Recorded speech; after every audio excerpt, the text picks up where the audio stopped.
Bonjour my friends, I'm Frankie and welcome to Club Foodie.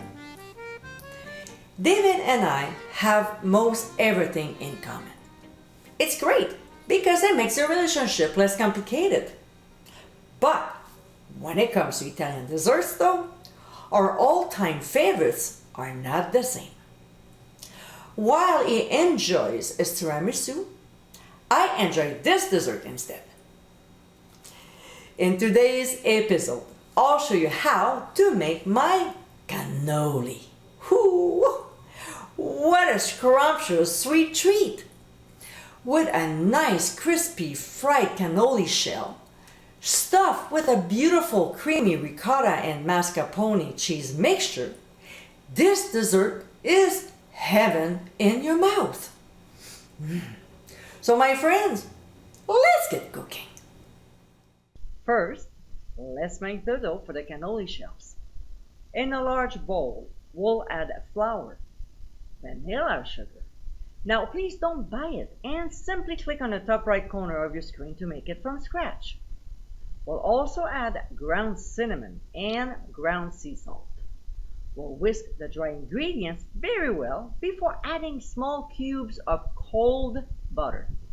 Now, either we use our clean hands or a pastry cutter, we'll break down the butter into the flour until the mixture turns into pea-sized clumps.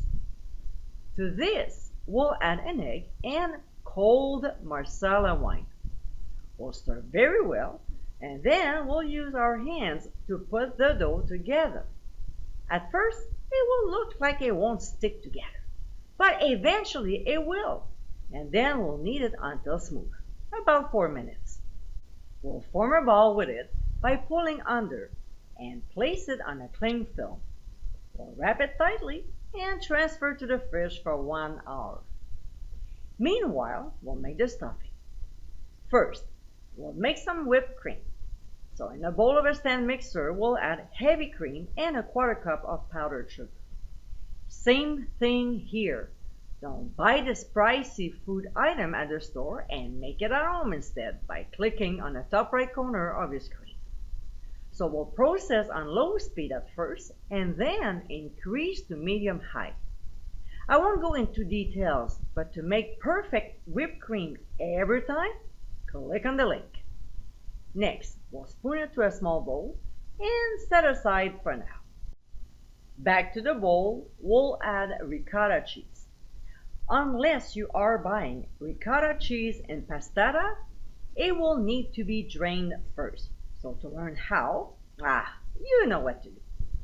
We'll also add mascarpone cheese, the remaining 1/4 cup of powdered sugar, some orange zest, pure vanilla extract, and ground sea salt.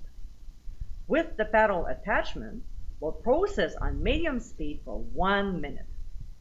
Now that the mixture is nice and fluffy, we'll add the whipped cream to it as well as mini dark chocolate chips. Then we'll gently fold the ingredients into the cheese mixture. When it's done, we'll taste and see if we need to adjust. This is not because it's a dessert that we skip this step, no. Next, we'll cover it and transfer to the fridge for 2 hours. So after an hour, we'll start making the cannoli shells. We'll flour our work surface and our dough as well. We'll roll it down as thin as possible, about 1/8 inch thick. Now we'll cut into circles using a 4-inch cookie cutter. What we'll do next is to shape them to an oval shape by stretching the dough slightly. We'll take a cannoli form and place it in the center. We'll lightly brush one side with an egg white, then we'll take the opposite side and roll it gently but firmly. And here it is, our cannoli shell is formed.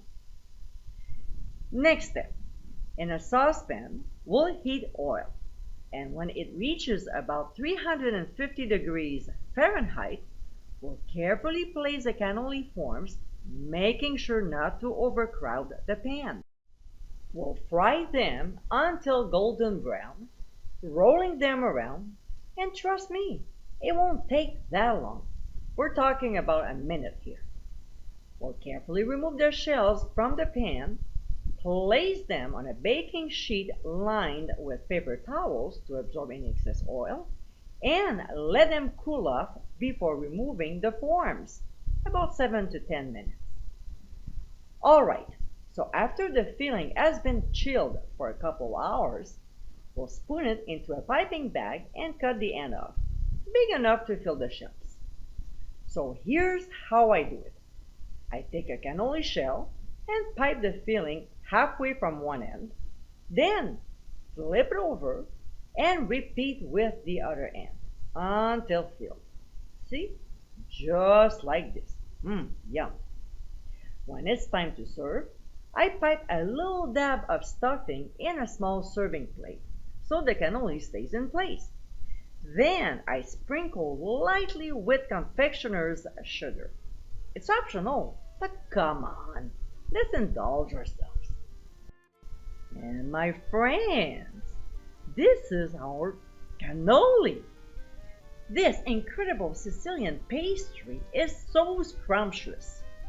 The delicious creamy cheese mixture is very easy to make and can be kept in the fridge for up to a week.